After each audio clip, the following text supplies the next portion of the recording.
No big, Oh, there, no big deal. Okay. Um, so last week we ended right at determining the asking price and listing the property for sale. Correct on that? yes. Okay. Um, and Gabe actually happens to know this personally because Gabe just went through this last week, and he listed the property for sale. And yes, he listed it at a good price, and it's a seller's market, so the offers are pouring in. So this kind of really hits you, huh, Gabe? Oh yeah, this is in my wheelhouse right now. Okay. So then you're going to attract qualified buyers. And if you notice, it says qualified, doesn't say all buyers.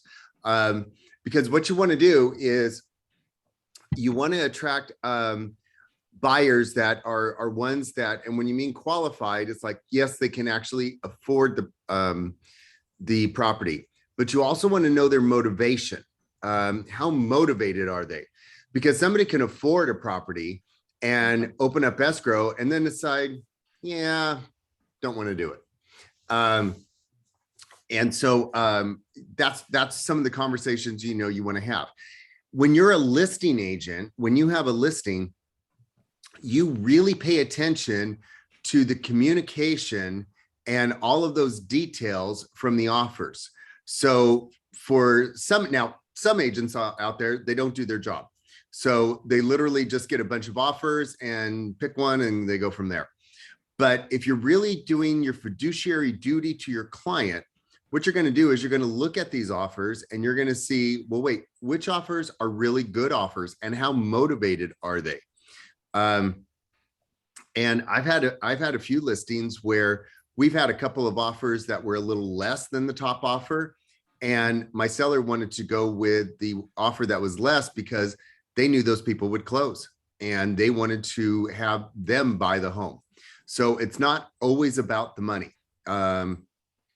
Another thing could be, I had a listing last year, and in fact, Ashley, she was there for a few of the opens in Whittier, beautiful 6,500 square foot home.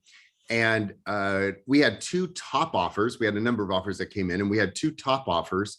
But the one offer was from a commercial real estate agent. And in fact, that agent asked for me to represent them. So technically, I would make more money had it gone through with that deal. And then there was also a local agent in the area who was representing a family just across the street. And I was very upfront with my seller.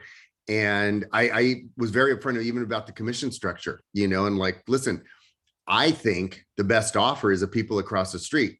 I literally am cutting myself out of, the buying side of the commission. But to be quite honest, I think they would be the ones that would follow through. And the reason why I'm saying that is when the commercial agent came to the house, nice guy, and he asked for me to represent him and he wanted to close then. And there was a number of things that he had said that made me think he's not going to pay what we are getting in the other offer. He's only going to pay the appraisal value of the home. And, we've talked before about appraisals and how there's an appraisal gap. And that gap, then the buyer has to make up the difference. And I really got the strong impression that he was not going to make up that difference. So I felt the better qualified buyer was the people that were with the other agent. And so that's the direction we move in. So you want the buyers to be qualified. You want the agent that is working with you to communicate, that they're going to follow through with things. You're going to want to make sure that, and nothing's guaranteed. I mean, there's sometimes that everything looks good and then you just don't know. I had an offer last year on a condo that we went into escrow, and the buying agent was just not doing her job. She was not communicating. She was not communicating with the lender. The lender didn't seem to be doing their job. And then they kept from everyone the fact that they were trying to make this into an FHA loan, which we were not qualified to be FHA, and they were doing what's called spot FHA, and it was delaying everything. And we ended up having to cancel escrow. We forced the cancel. And we went through another qualified buyer who was a backup offer. So you're going to try and attract qualified buyers. The ways that you do that is it breaks down into, first you put it on the MLS, and the MLS, bingo, it automatically propagates out, as you guys all know, to things such as Zillow and Redfin and Realtor.com, you know, and all of those services. That's part of it. Obviously, as an agent, we search on the MLS because we also have more up-to-date information and more privileged information. There's a lot of times that you'll get agent remarks and so on. The public, if they're just doing a search, they'll do it through the stuff like Redfin and Zillow and so on. And then of course, you know, if you have buyers, you can set them up for a search through your MLS, and then they do, they see what comes from, you know, your search that you've sent them, which also can be a little bit more defined. When we set up searches, we can put in things like minimum lot square feet, minimum, you know, home square feet, minimum bathrooms, minimum bedrooms, all of that sort of thing. Even to the point of, does it have a pool? Does it not have a pool? You know, does it have RV parking? Does it have a fireplace? All of that. So you put in the MLS. Then you have print advertising. Well, what does that mean? Well, the print advertising can be anything that's printed. So it could be the flyer, and you have, you know, when you have, you put the post up in front of the home, if your seller allows you to do that, because I've had one seller ask me not to do that. But if you put the post up in front of the home, you maybe have flyers in the box. You know, a lot of people do that. You can put that in there. It could be stuff that's passed around the neighborhood. It could be postcards that are sent out. A lot of people send out the postcards that are just listed. It could be any sort of, like, let's say you have, I mean, let's face it, nobody puts it in big newspapers anymore, but a lot of times local newspapers, like let's say even in our office, there's a Larchmont newspaper. So what if you wanted to put it in the Larchmont newspaper because it's somewhere in Hancock Park, any of those sort of things. Internet advertising. Okay, that's where it's a little bit more. That's where you can do the Google ads and the Facebook ads, and the Facebook ads and Instagram ads. If you do it through command, it's really easy to do. It's very easy to do. And the thing is that the command is structured where the algorithm gets better placement than had you just gone on and done it yourself through Facebook. So it's not only easier, but it works better. And I'm telling you from somebody else's experience. Tristan, who's with LabCoat Agents, he's the one that has shared that. And he's the one that has done it both ways and has said that if you do it through command, it's just so much better. So if you want to do the Facebook ads and the Google ads, you know, you can do that to help promote. By the way, some of this stuff here, you also do for your client. You know, you may want to do it for it. It's a little bit more about servicing your client. Think of it from your seller's point of view. You're selling their home and you say, oh, everything's on the internet. Okay, well, but they want something printed. Or, you know, they ask, well, is there, you know, how are people out there knowing about it? Oh, well, I'm placing, you know, Facebook ads and Google ads. Oh, okay. People want to see that. They want to see your service. So for instance, the home that was a home last year that was 6,500 square feet, and it was a stunning home. I mean, just stunning. Everybody was just like, it was a wow home. I printed out a full brochure. I made it, it was the type that was 4 pages, 8.5 by 11. So it was a big, you know, full size brochure. And it talked about the neighborhood. It had photos. It was beautifully done on really nice paper, you know, and so on. And I printed, you know, I think there was a minimum I had to print of like 200. So I printed out the 200 and I had those. Now, did the buyers take one of those? Yes, the buyers did. In fact, a number of the buyers did. Would have sold without it? Yeah, probably. But my seller loved it. My seller loved that she saw I was doing this for her. So sometimes it's even that. sometimes you're doing it for that part of it. So, and I'm saying that because you want to think about how you're servicing your client. Your relationship with your client is going to be key, how much you communicate, and also what you're servicing them. That's what you're doing. That's where you're getting paid. You know, you're helping to facilitate the sale of their home. And if that's the case, then make sure that you're meeting that need. I'm just going to be blunt. A lot of times when you pick up flyers at the little box, you know, in front of people's homes, they're just shitty flyers. You know, they're printed on cheap paper, or it's the one that's printed off the MLS that, you know, auto does it for you and so on. And they look like it. You know, there's just no way around it. So I always make sure on my listing, like I try and make it reflect it. I had a listing in Santa Clarita, and beautiful home. And it was 8.5 by 11 folded. So the whole thing was 11 by 17, and then it was folded. And it was just those 4 pages. But still, it was great. And it was on glossy paper, and it looked great. And it was laid out very well. That was, especially for that person, that guy was a printer, was a seller. So if I didn't have something in print, he'd be wondering. It also stood out, you know, when people came by and they're picking up, when you have buyers and they're picking up flyers for all these homes, and then you have something really nice, it's going to stand out. So I know I'm hitting on the advertising a lot, but that's going to be some of it. And same thing with the internet advertising. It really, people like it if you tell them you're doing it. And then if you can even send them a screenshot or a link to the ad, people really appreciate that. So that's some of the other advertising, you know, that you're going to do. And will it put it out there? Yes, of course it's going to put it out there. It's going to make it more visible.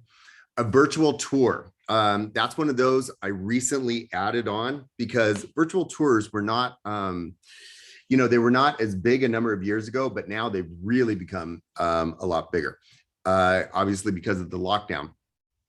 And virtual tours, you were seeing a lot from out of the area people, especially people overseas that were buying homes. A lot of agents would do virtual tours, and they would do it on their phone, and it was the video that would be considered a virtual tour. But now it's pretty much standard practice. And that is something that people appreciate. I always do the Matterport 3D tour. So that way somebody can literally walk through the home, you know, and people really like that. Sometimes some agents will also do a video tour and narrate it as well. But that's one of the other ways in which you can sell the home. Then, of course, there's the open house, and that's where everybody can come and see the home. You will get a lot of times buyers that are interested in seeing the home. You also can do, you know, appointments, that sort of thing. The open house is also a good way for your sellers to know that you're working for them. You know, they want to see that. They want to see their home as being out, you know, advertised, because from a seller's point of view, they're selling their home. They think their home is worth, let's say, $800,000. And let's say they're right, you know. Let's say that everything shows it should be worth about $800,000. And you don't do any open houses, and you get an offer for let's say you get an offer for $805,000. Well, yeah, it's a little bit above asking and you're happy. But if you didn't do open houses, it could always be in the seller's mind. Yeah, but if I got more exposure, could I have gotten a better offer? And that's the thing that you want to also answer. And so that's the reason why I'm like letting you know, look, a lot of this is also going to be, I want you to see the big picture. Yes. Does all this stuff help sell the home? Yes. Does it help attract qualified buyers? Yes, of course it does. It also shows to your seller that you're servicing them and helping them in whatever you can to sell their home. By the way, Gabe had a question in chat. Can you print a lot of the stuff out of the office? Really good question. You can, we have the printers in the office, and those are nice printers, but they have the cheapy ass, you know, just everyday paper. So bring nice paper if you want to print a flyer on it. And you can either do it directly from your computer. If it's not set up to do so, it could be set up to do so. I'll be honest, it's really a pain in the butt. Or you could just save it as a PDF and give it to the front desk. And a lot of times they print it out. That's even what I do, because I'm like, I'm a geek and I can't stand the whole printing setup, which we're trying to fix, just a little FYI. But yes, you can print that out of the office.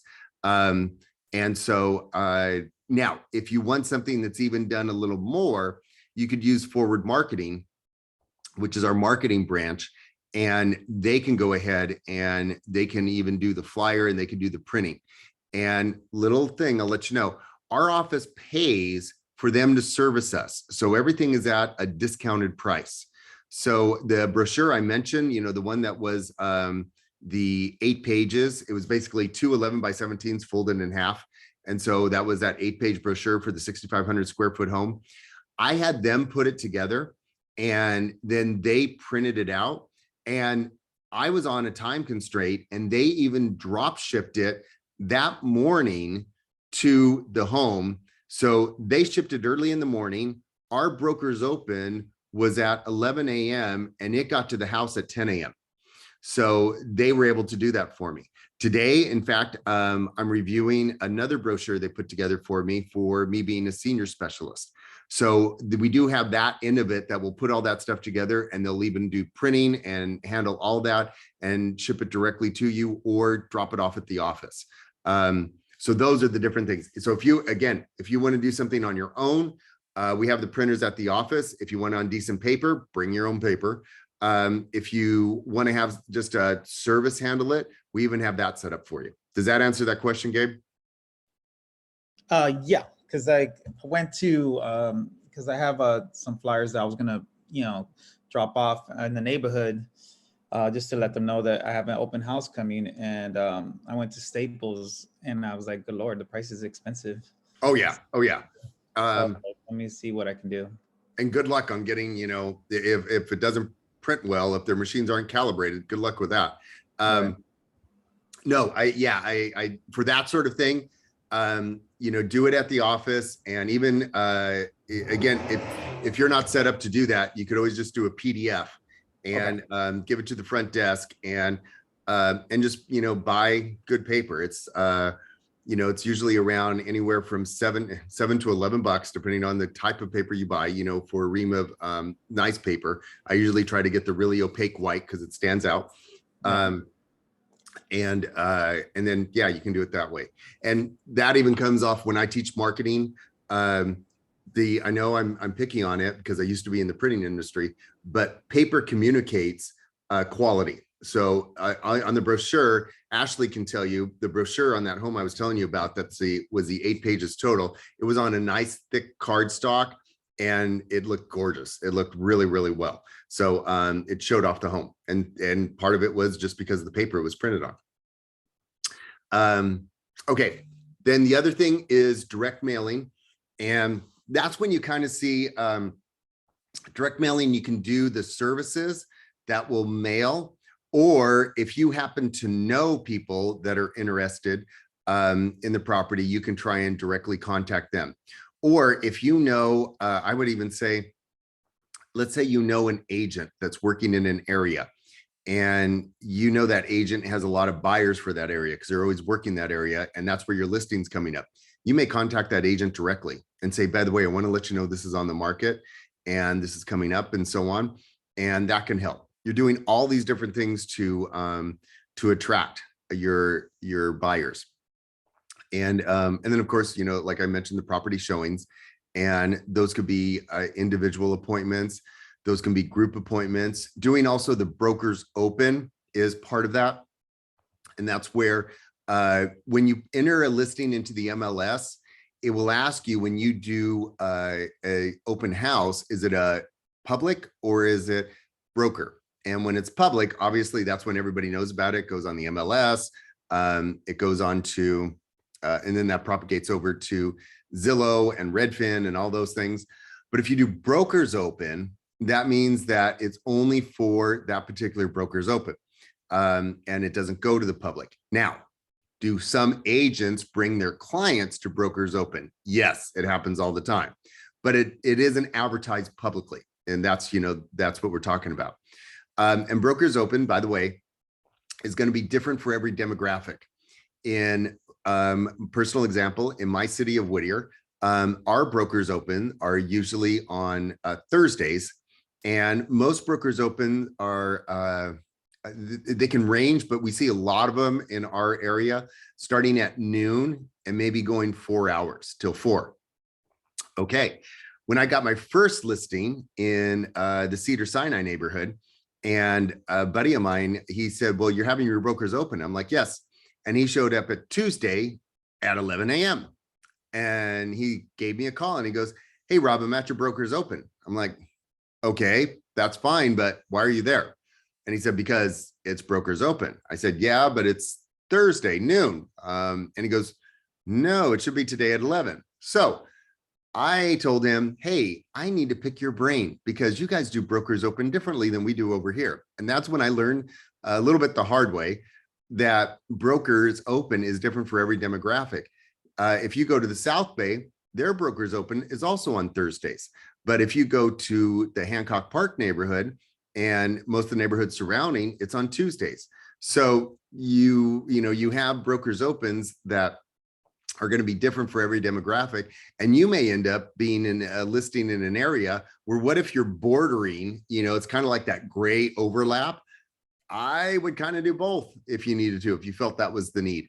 And obviously some of that's going to matter too, if your seller is living on the property and flexible, or if the property is vacant. But those are going to be some of the brokers opens. And also how you handle that brokers open is going to be a little different too.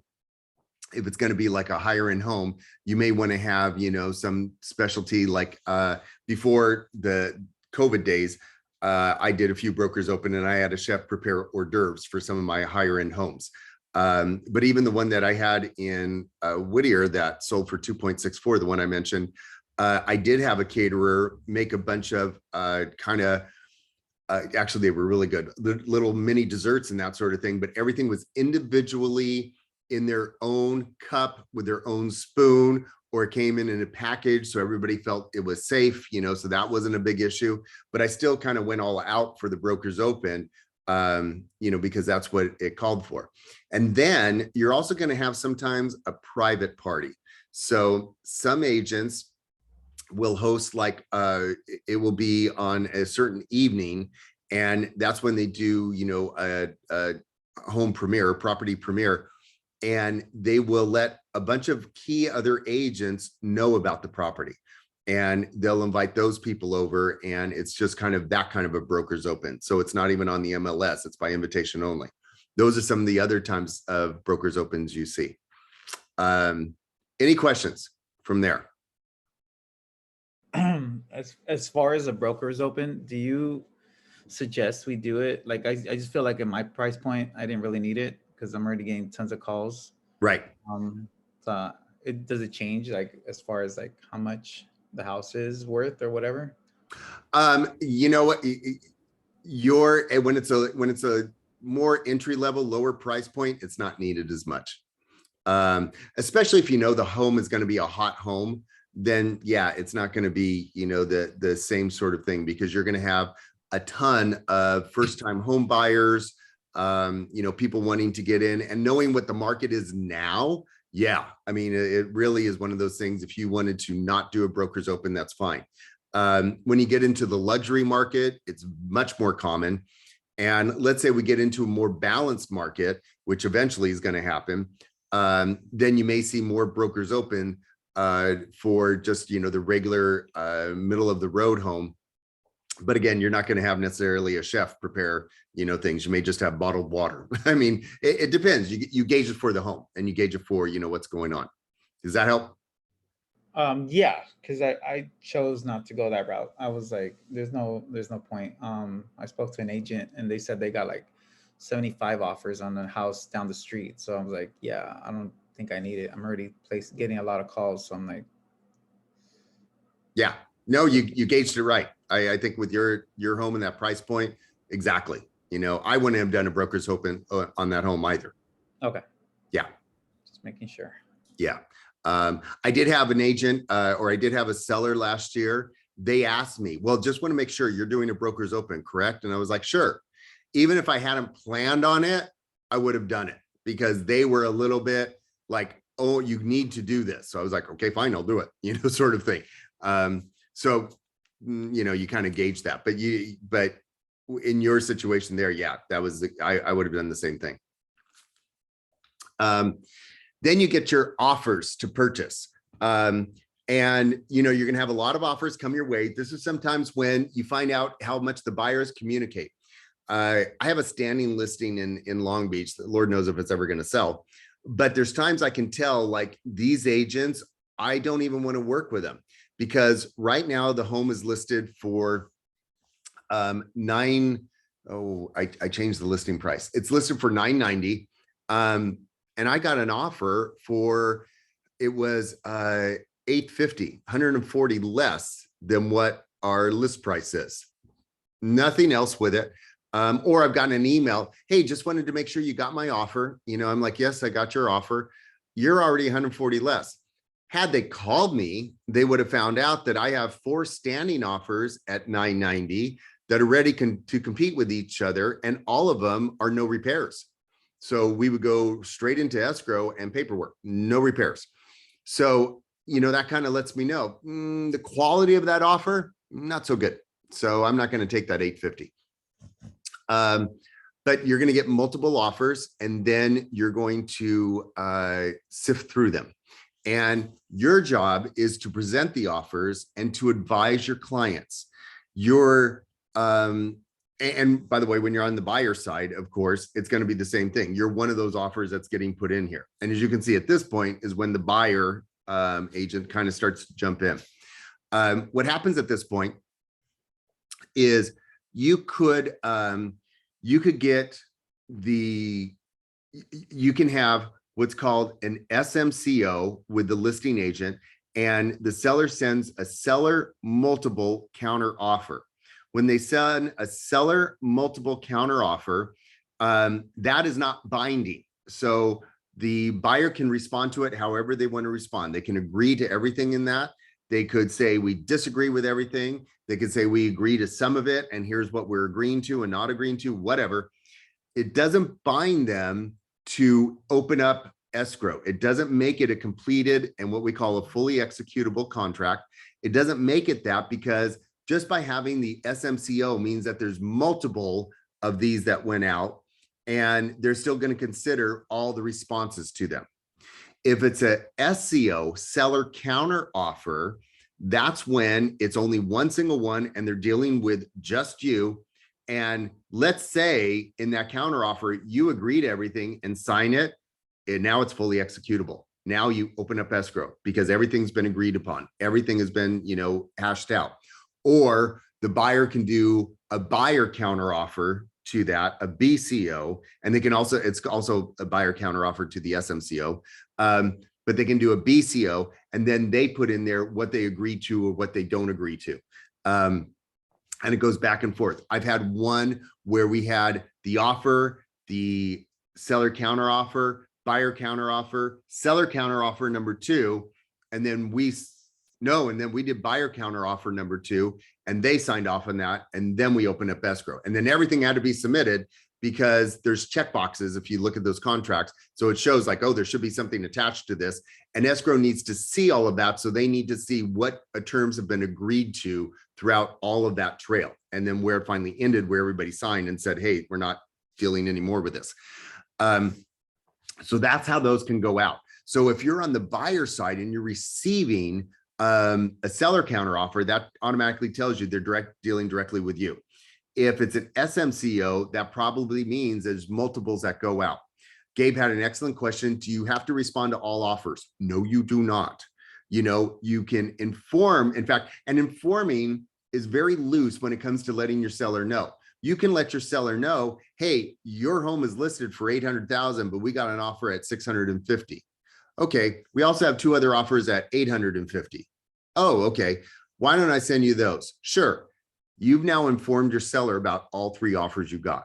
So that literally can be, that's your fiduciary duty to let your client know. Now, let's say that 650, I can't imagine how, but let's say that 650 was unbelievably a good offer. Well, then, you may want to present that as well. But that's the principle of, do you need to present? You don't need to present every single offer. And then when it presents, it doesn't mean that you have to present the entire contract. You can if you'd like, and if they understand that stuff, or you can summarize everything. And in fact, there's even Excel sheets out there that I've used where it'll let you put in all the basic information, and then it lets me present it to my seller. In fact, because of the Fair Housing Act, sometimes some agents like to do it that way, because then it's supposed to be a business transaction. And if they want to strip out anything that may influence a decision, then they'll use an Excel sheet that just puts in the facts. It's for this amount, it's this contingency, it's this many days, it's this much down, this was finance, this is cash, all of those sort of things.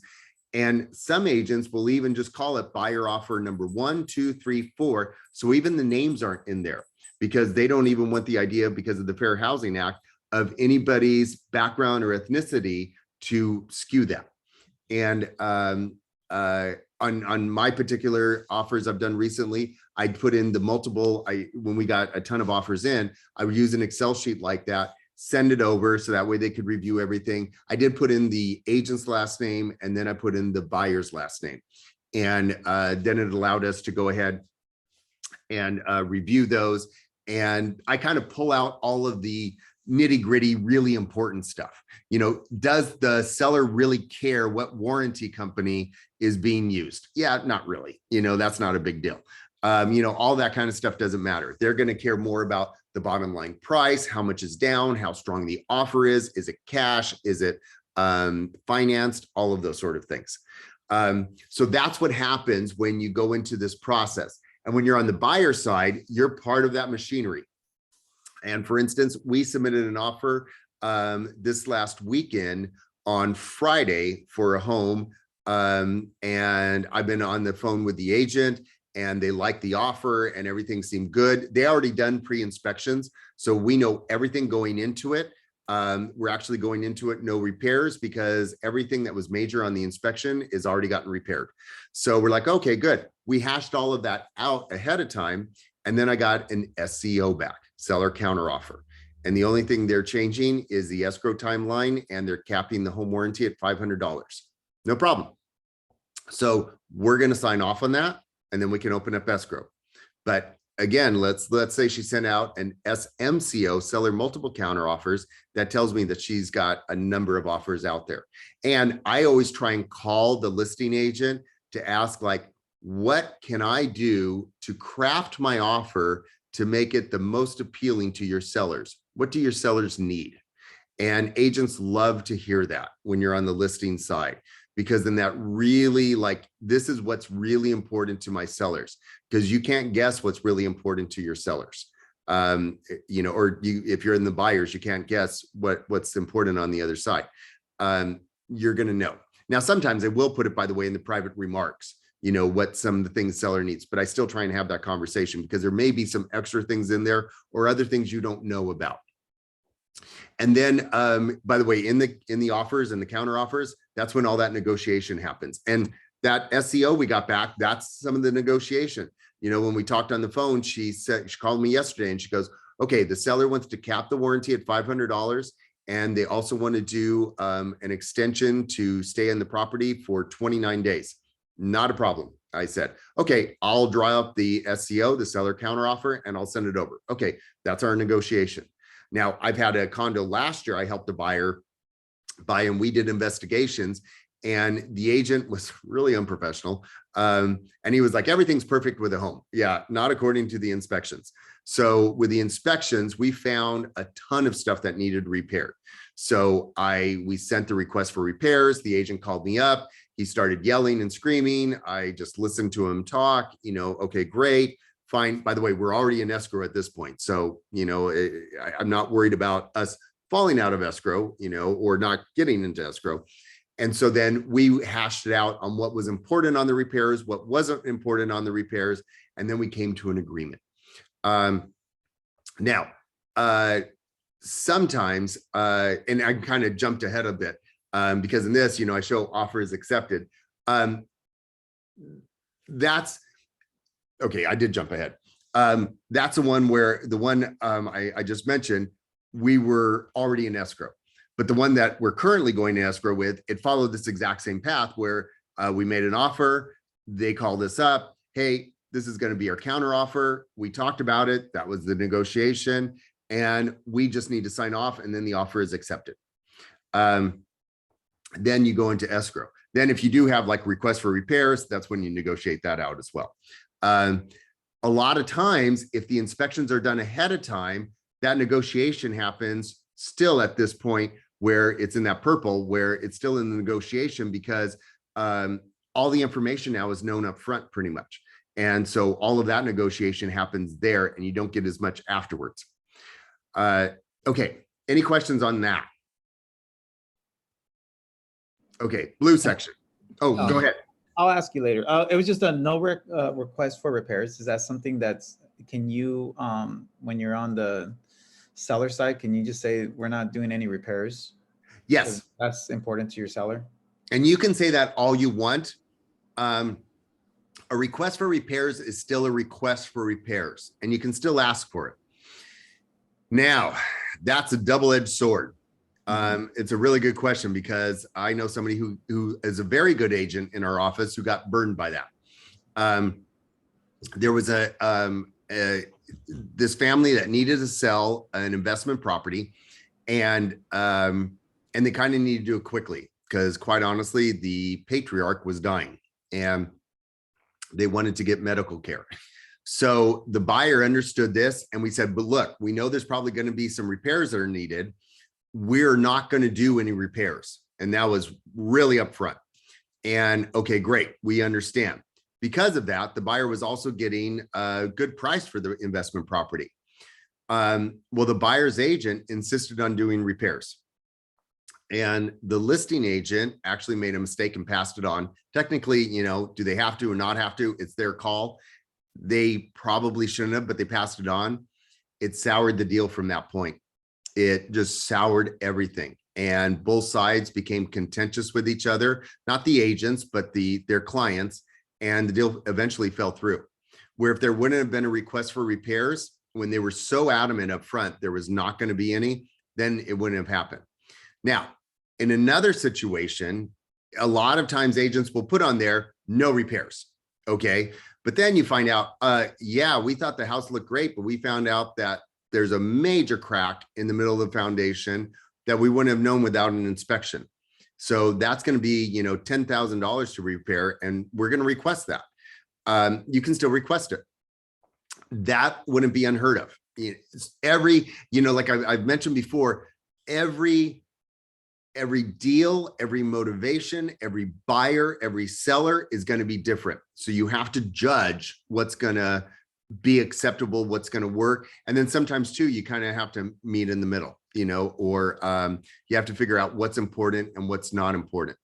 And those are the things that you kind of feel out. You're also going to have some agents that are going to ask for the moon. They're going to ask for everything. And you realize, okay, I'm going to have to just, you know, we're going to have to go over what's important. Then you're going to have some agents that I'm only going to ask for what's important. And that's it. I'm not going to ask for anything else.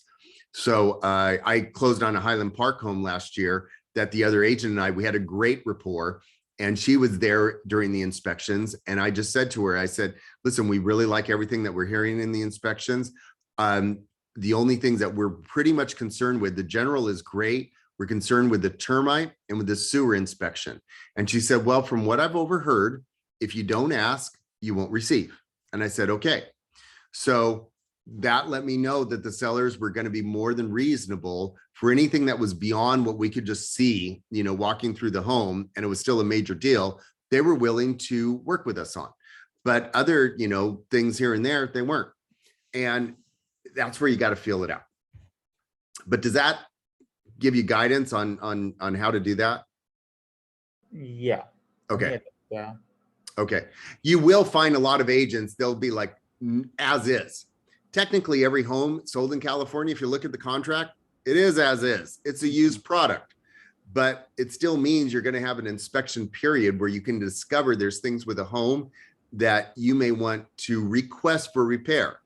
And as I've said before, a request for repair is simply that. It is a request. The seller can say, yes, we agree to everything. The seller can say, no, we agree to none of that. The seller can say, we agree to some of that, but not all of it. And this is what we're willing to do. Or the seller can just not answer you. It's a request for repair. It's not a demand. So, and the normal route that people do is you do that during your inspection period, which now is 17 days. And that's going to be your inspection period. It's a really good to do it before the end of that period, because if you have to remove your inspection contingency and you submit a request for repairs the day you have to do your inspection contingency, then they may say, hey, you need to remove your contingency. Yeah, but we haven't hashed that out yet. Well, so sad, too bad. We're running behind now on our deadlines. So that's why you want to get it in early, so that way you can negotiate and hash all that stuff out on that request for repairs. And again, every home is different. Every person is different. Every request is different. On the Highland Park home last year, they did a request for repair and they thought they were being generous because they said, well, we found $42,000 that needed to be repaired and we're only going to ask for 36. And I'm going through the list of things, and some of the things I'm like, that's an upgrade. Some of the things they were asking for was like earthquake retrofitting, which, by the way, this home sold 4 years prior and passed everything wonderfully. And during inspections, passed everything wonderfully. But an upgrade that the foundation expert, when they came out and did their inspection, suggested was doing this, this upgrade. Well, that's lovely, but that's not required, and it's not a repair, and my sellers were not willing to do it. And so another thing was removing, it was 10 cubic meters of dirt underneath the home to allow more room. No, that's an upgrade. That's something you guys would like to happen, but there's nothing wrong with the house and there's nothing wrong with the dirt that's there. So that's the kind of stuff you kind of hash out. Anyways, the offer gets accepted. And once you enter escrow, your contingencies, those kick into gear. Before, in the old contract, it used to be that we had different days for contingencies. Now the standard is 17 for everything. But if you notice on the contract, you can still write in another date. And sometimes some offers will do that to make it more appealing. So instead of a 17-day inspection period, they may put a 10-day. They may put a 15-day appraisal. They may put a 15-day loan, any of those sort of things. Or if it's all cash, then there's going to be no appraisal, or I take that back. They may still want an appraisal and pay for it themselves. But there's going to be no loan contingency, and they may shorten the inspection contingency. All of that could be part of it, but your contingencies go into gear. And that's when you do your inspections. And when you do your inspections, at a minimum, I always recommend that you put in your general inspection and a termite inspection, and then other inspections as seem necessary. And remember, except for the termite inspection, all your inspections will cost your buyers money. Some termite companies won't charge you anything, some will. I've noticed that a lot of the companies I work with, they charge a standard inspection fee, and then they give you an estimate hoping that they get the deal to actually do the repairs. Other ones that charge you nothing, they tend to have a little bit of a higher price because they're having to spend money to come out there. And termite too is a whole different ballgame than other inspection companies, because most inspection companies, if it's just a general inspection, they come out and inspect and that's it. Other companies such as termite, they come out and they have skin in the game because they would like to do the repairs if they find any. Plus, sometimes some of the companies, they use seller brokers, and they use people that come out, and so then they will want to find more things that are wrong with the home or charge higher prices because there's basically a middleman that they're having to pay a commission to on some of this stuff. So I tend to like to go with some of the mom and pop companies because they tend not to be that way. And the company like I use, they do a standard $100 inspection, and then they take that $100 off if you ask them to do the repairs. So for instance, they do an inspection, they say, hey, we'll charge you $100. We found $1,200 worth of repairs. So you pay the $100, but if you do the repairs with them, then they only charge $1,100 because they've credited that 100. So that's how they work. And then when it comes to the other types of inspections, then it's anybody's ball game. You can have like a foundation expert come out and they do the repairs, or they only do the inspection. And so one is motivated because they want to actually, get the work, get the contract to do the repairs. The other one may not. Chimney is the same way.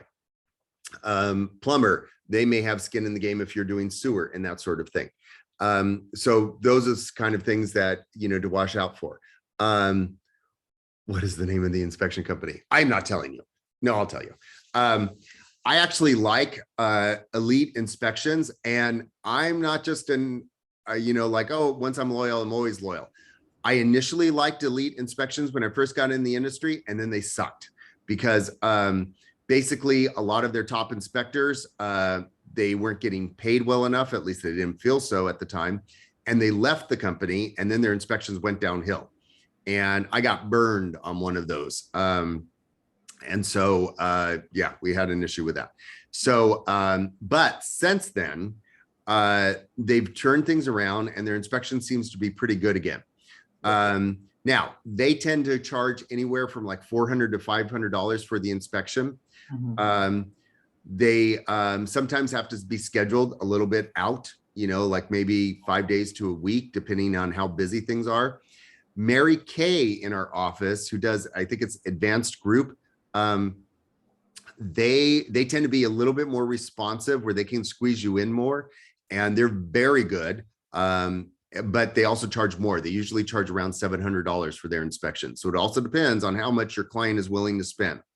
La Roca Inspections, we almost all agree in our office, they suck, except for their one chimney guy. Their one chimney guy we like, but the rest of it sucks. And we know some people that have gotten burned by the La Roca Inspections as well. So those are the inspections that I know of. Are there others out there? Yes, but really good question, because the inspection industry is not regulated. So tomorrow, Gabe can put a little badge on his shirt and say, I'm an inspector, and now start inspecting homes. And that's fine, because there's nothing out there, a certificate or anything that will like certify it. Now, Elite does do nationwide training, and they do have a standard that they ask everybody, or they require everybody to go through it, and even an internship. So Elite, that's why they pretty much can standardize a lot of their inspections. Mary Kay, they're a smaller company, but they kind of do the same thing with all of their people. But that's also, some of the background. And again, your buyer has to pay for all of this stuff. Elite Inspections, they just added termite inspections to theirs, and they also do sewer. And like the home in Highland Park last year, I used my termite people, and then I used Elite for the general inspection and the sewer inspection. And even then, sometimes they can't do the whole thing. The sewer was an incredibly lengthy sewer line all the way to the street, and they were able to get almost to the main sewer line in the street, but not all the way. My buyers were fine with that. But technically, if you want somebody with a longer one, we had to get a specialist company out there that had higher in, not even just a regular plumber, but I mean like a specialist plumber that would be able to go with the camera all the way to the street. So those are some of the things that, come into play. That's also why you want to schedule your inspections early. You can even have an HVAC inspector, heating, ventilation, air conditioning. You can even have a roof inspector. As I mentioned, you can have a chimney inspector. You can have a foundation inspector. I've had an asbestos tester come out and test for asbestos. So there's a number of things that, you will ask your buyers what they're willing to do and consult with them. It's still ultimately their price. I would heavily recommend that they do a minimum of termite and general inspection at a minimum. So you do your inspections.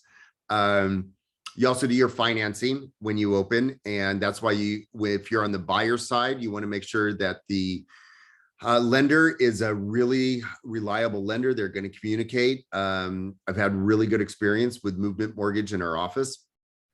I've also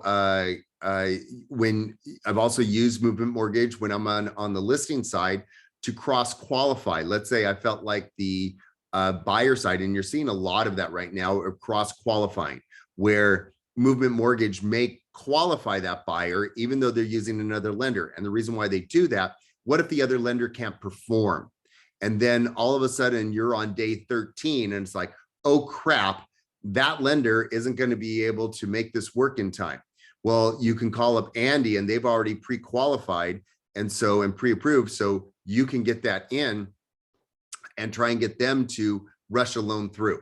And many times Lorna has talked about it in her office. She's had a deal saved by having it cross qualified when she felt like the other lender wasn't going to be able to work that well to do that. And sometimes too, your big boy lenders are those exact lenders that take a long time. You go to Chase, you go to Wells Fargo, you go to any of those big boy banks or big girl banks. And what ends up happening is you're just a number in the system and they're not going to rush anything for you. And they usually don't talk to their underwriters directly, or if they do, it's not that common, and your underwriters are the ones who approve the loan. Where you have somebody like Andy who can directly communicate, who can push things through, then they can do a shorter time and kind of guarantee it. So that's the reason why sometimes you see that with the financing, you'll see that back up there. Also with the financing, we have recently learned, and we are not happy about this as listing agents, that technically if a buyer goes in contract and they do an offer, you see this with investors all the time. If they go in with an offer and say it's an all cash offer, okay, great. And then after a few days, they're saying, okay, we're switching it to a loan. They can do that. And even though they said in the contract, it's all cash, they can switch to a loan as long as they meet all of their contingency periods. So as long as they bide what's in the contract, they can do that switch, because bottom line is your client's still going to get the same amount of money at the end of the deal. So they're allowed to do that. The reason why investors do that is they have a ton of cash on them. So let's say they have $1 million that they have in the bank and they want to buy a $600,000 home. Can they pay cash? Not a problem. Okay. But then they can't buy that second $600,000 home. So what they do is they enter in the first contract at all cash. Here's the cash, bingo. We can go ahead and buy the home outright. And then as soon as they enter escrow, we're switching to a loan. Well, why are they doing that, Sugar Plum? Because now they still have that full $1 million in the bank and they can use that to buy another investment property. And they can do the same thing on the other investment property, because the bank is going to look at that property and say, oh yeah, that home is worth 600,000. So we'll go ahead and do a loan on it. Nara's like, oh, wow, I know. Oh, wow. It happened to me. Yeah, I'm shocked. Yeah, it happened to me. And that went fine, by the way. I mean, it did. They met all their deadlines and everything. So it wasn't a big deal, but it did happen to me on a home that I sold in Outpost Estates, where it was an end user. And by the way, this guy also was a realtor and he did more flipping of properties. And so they went in all cash and they were paying 1.44. And then a week into it, this agent or this gentleman, he lets me know, by the way, Rob, we're going to switch this to a loan. Is that okay? And we're like, we're fine with that, because at the end of the day, my client Marilyn was still going to get 1.44. So she didn't care. But that's exactly why he did it, because then he had that money in the bank to still do other investments. And that's how that works. It doesn't, okay, Gabe is asking, it doesn't affect their credit report to have the credit run by another bank. Is that right? I heard that a 45-day window is that banks can do so. Yeah, from what I understand, you may want to check with Annie. That's always a little fluid, but usually if you want them to do like you're having Andy come in and cross qualify, they're going to be okay. That's not going to hurt them. So that should be fine. But you definitely want to check with the lender to make sure when you're asking those questions. But good question, because you're protecting your client by asking that. So yes, and by the way, Lorna and Tracy had a nightmare deal where I told you how lovely my deal went through. And by the way, it did go through very lovely. And my client is a huge fan of ours. But for Tracy and Lorna, they had an investor that pulled that and they're like, oh, we're switching to a loan. And did they meet the contingency period? No. So then they asked for an extension for a week. Well, think about it. And this is how, when a lot of times these buyers know the game, what is the seller going to do? Do I go ahead and I just cancel the deal? Like, no. And once you pass that extension or that contingency period, we're going to do a demand to perform. Or, okay, we're already in escrow. And if we go back in on the market, we're going to already have days on the market accumulated. We have to go through all this hassle again. We have to do all this stuff again. Yeah, let's just give them the extension. And a lot of, I shouldn't say a lot because that's not fair. Some buyers will place their bets on that. And that's how they will go ahead and switch over. And even if they had no intention on closing, let's say in 15 days, because they were all cash, now they need 21 days or longer because now it's a loan. They're going to hedge their bets that the seller is going to go ahead and agree. And they still have the cash to back it up. Let's say you did a demand to perform. They may go, okay, we're going to go ahead and do that. Or there's even what's called hard money loans out there.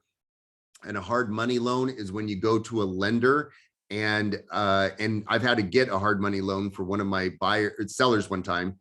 And what they do is that they will loan money on the property at a much higher interest rate, but it's not through a traditional bank. It's through a private investor. And they will give you a hard money loan. And basically what they're doing is they're setting it up where if you can't perform on that hard money loan, they get your property, or they get, the property and you get a portion of it back or something like that, depending on how they word it. But there's even those kind of things out there as well. Okay, any questions on that? I know that's a lot. Okay, this part is easier, so we can skim through this. All seller documentation is signed. So once you're done with all this stuff, that's when you go into the final stretch of it. And this is the fun part. This is when your buyers and sellers, especially your buyers, are feeling like they're signing away their lives, because they are. It's paperwork after paperwork, after disclosure after disclosure. And many things will be DocuSign, many things will be, like, oh, here's this disclosure.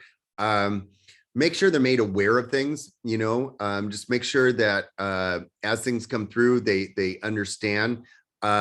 I've had an agent, because it was all about her, and she was a child actress, so it was the total syndrome, where she was, just make your buyer sign, or just make your seller sign. All you have to do is DocuSign. It's only 2 minutes. No, they're signing contracts to sell their condo. They're going to read everything over because that's what they choose to do. So all the documentation is signed. Now, all buyer documentation and mortgage is signed. Okay, if you notice they're separate, okay, it says all seller documentation. The reason why the buyer is separate, some of those documents, and by the way, some of it is also true for the seller, but especially the lending documents usually has to be wet signatures, it's called. So that means it's pen on paper. They have to physically sign it. Now, do they have to sign it at the office? No. What they can do is, a lot of times you have a notary go out and facilitate the signing, and notaries do this all the time, and this is what they're used to doing. So that way you can sign on site. They can go to the person doesn't have to come to the office. But a lot of times that's how the signatures work. Usually all the seller documentation is signed first, because that's everything, them agreeing and all the disclosures and all that. Once, and the buyer usually is the last part of it, because that's when the financing also kicks in. But in the meantime, they've been signing all these disclosures and other things as well.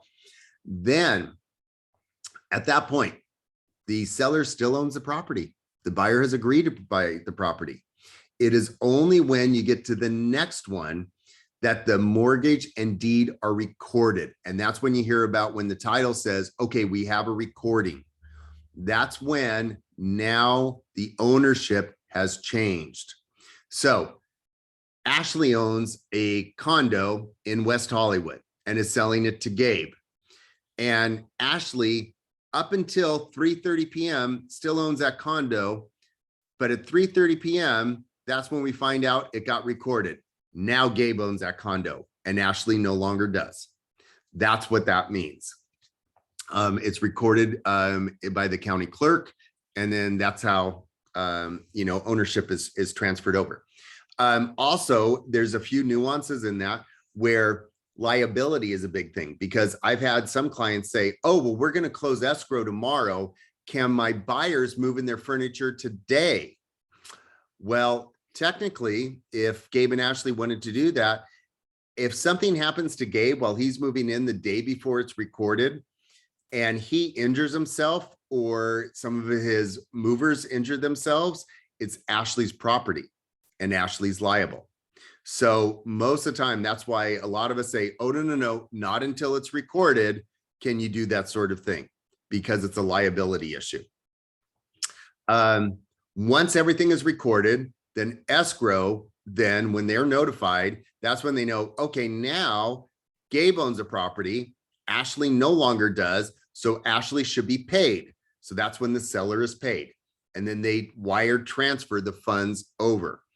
And by the way, escrow will tell you all the time, most escrows will, they will never email you wiring instructions. They will usually call on the phone, because wire fraud is a huge thing. And email is not that secure, and it can easily be intercepted. And that's why you don't want wiring instructions over email. What were you going to say, Gabe? Oh, no, in my last office, someone, one of the agents had a wire fraud, and they stole $250,000 from a client. Yeah. And they couldn't get it back. Almost, they did get it back eventually, but it was close to not being able to get it. A lot of, and sometimes they can't get it out, back at all. If it was sucked over into, accounts that can't be touched, well, so sad, too bad. Mm-hmm. Yeah. And then, once that happens, the home is sold. Technically, once it's recorded, the home is sold. It's just completed once the seller is paid. And then the home is sold. Now at that point, does that mean that usually the standard in the contract is it's by 5 p.m. then, keys are transferred over, but everybody kind of, waits for the title recording. Once the title is recorded, agents are really, like, okay, we'll transfer keys and everything. Sometimes agents, like I've done this where I can't be at the property at the time. I'll have a lockbox there, and I'll tell the buyer agent, hey, here's a lockbox. Or if there's a Supra, hey, take the keys out of the Supra, they're yours now, sort of thing. And then they can give it to the buyer, whenever. If it's one of those where it's a lease back, then the home may be sold, but in the contract, there's still that lease back that is now kicked in. And from that point, the lease back kicks in. And so if there's, rent to be paid or anything, that's all hashed out. Usually, by the way, the first lease back period, which we try to keep at 29 days, because then it's just a simple lease back. Then usually if there's any payment for that, that comes out of the proceeds of the sale, and that's worked out that way. The reason why we don't like to go over 29 days is once you start going above that, it becomes a true rental situation, landlord tenant. And then you have to fill out a lot more paperwork. And if it's a loan, a lot of lenders do not like leasebacks over 29 days because they don't want it technically becoming a landlord tenant situation. Okay, so that was the full second half. Any questions on that? I know that was a lot. A lot. Yeah. Can it's I very get easy to look at this, but as you can see, it's taken 2 hours to go over all of it. Yeah. But again, any questions? Any thoughts? I have tons. But I'll get with you on a personal note. We're being recorded, so it's good. Well, and if there's any specific, some of the stuff will require a deep dive when you're in the process. And then that's some of the stuff that I've covered other, other mentoring, or we have a workshop on or something. So feel free with that. A lot of times, like, in this, we didn't talk about appraisals, and there's things I've tried to fight appraisals. Oh, you can? Yes, you can appeal an appraisal. Really? Some of the other things where, another deep dive is, and just a little tip here, is that if you have a buyer and a buyer has a conventional loan, then yay, it's a conventional loan and everything is negotiated. If it's an FHA loan or a VA loan, then certain criteria has to be met. And also with an FHA, they will have an additional inspector come out that's an FHA inspector. So it's not like a full-blown one, but they will come out and inspect the home. Things they're looking for. The home must be turnkey. Doesn't mean it has to be perfect, but it must be turnkey. So no peeling paint. Everything in the home must work. You can't have a faucet that doesn't work. All the electrical has to work. It has to be in good condition. Things can't be falling apart. You can't have a leaky roof that, hey, no big deal, it only leaks once a year. None of that. It has to be in good working condition. And because it's FHA, that means that it has to go through government approval. Then there is no rushing that loan. So why am I telling you all of this? Well, when you're a listing agent and you get multiple offers and you have, let's say, 3 conventional and 2 FHA, you automatically know those FHA loans or those conventional loans are going to be easier to work with than the FHA. So yes, FHA is designed to help first-time home buyers, but it's a little harder for them to get into being accepted, because if they're competing and let's say everything is equal, everything between the 2 offers are equal, except one is FHA and one is conventional. If I was a listing agent, I would recommend to my seller to go with the conventional, simply because it's going to be an easier loan. And there's another thing with that. If you get an appraisal on a conventional loan and the deal falls through, if another conventional is accepted, they'll probably do another appraisal. Okay, no problem. And what if the first one fell through because the first appraisal sucked? The first appraisal said it's worth $550, and they're like, no, the home, we got an offer for $625. Sorry, worth $550. Okay, new offer, new appraisal, and let's see if that could be better. And you may even try and appeal that. However, if it's FHA and it goes through that government process, once the FHA gives an appraisal, that property, not the loan, but the property is married to that appraisal for 6 months, and you're stuck with it. And so if you get a low appraisal, FHA, if you accept another FHA offer, you already know what the appraisal is going to be. And appealing that appraisal is much more difficult than appealing a regular appraisal. So that's one of those things in here when we're talking about offers and all of that kind of stuff. That's one of those things that as a listing agent, you're advising your seller, hey, this is what's going on. That's also why you want to let your buyers know if they can in any way do a conventional loan, they'll be more competitive. And now you know why. Okay. Make sense? Yes, sir. Okay. Little sub note. VA is a guaranteed loan, but their interest is not guaranteed. So some VA loans, they still have to qualify for. And then is it a better bet? It depends. It depends on the situation, but that's the nuance difference between the two. And of course it's for a veteran. So, and of course some sellers would like a VA because they know they're selling it to a veteran. So again, every seller motivation is different. Every buyer situation is different, but that's some of the things when it comes to the offers and the financing that all come into play. And VA, just like FHA, there is no rushing it. So that's one thing that you would also need to consult with your seller on. Like there is no short escrow with an FHA or VA loan. Okay, 11 minutes over, but there we go. Thanks for being so good and the questions and everything too, guys. Oh my God, Rob, thank you so much. Okay. Thank you so much. I'm definitely going to hit you up with more questions, but I'll tell you that I'm learning as a new listing agent that